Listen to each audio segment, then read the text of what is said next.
இது மரங்களுக்கான மாநாடு என்று சொல்வதையும் விட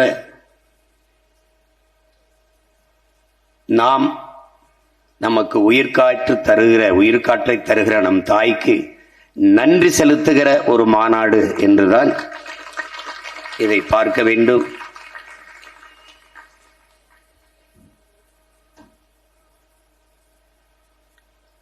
இந்த காட்டுக்குள் புலிகள் நுழைந்தவுடனேயே ஒரு அணில் கூட கண்ணில் படவில்லை.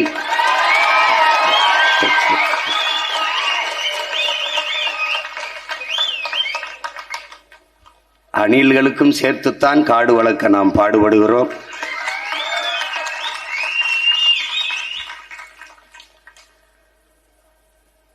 மரங்களுக்கு என்ன மாநாடு,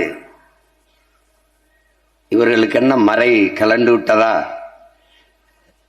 என்று கேட்பார்கள். மறை கலண்டதால் அல்ல, மறையை கற்றதால் இந்த மாநாடு. நீரின்றி அமையாது உலகு எனின் யார் யாருக்கும் வானின்றி அமையாது ஒழுக்கு என்ற எங்கள் மறை. மணிநீரும் மண்ணும் மலையும் அணிநிழற்காடும் உடையது அரண் என்ற எங்கள் மறை. தந்த வள்ளுவ பெருமகனாரின் அந்த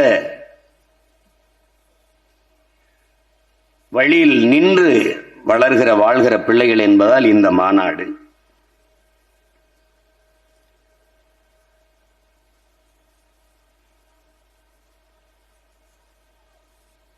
நாட்டுக்காக நிற்பவர்கள்தான் இந்த மாநாட்டை நடத்த முடியும்.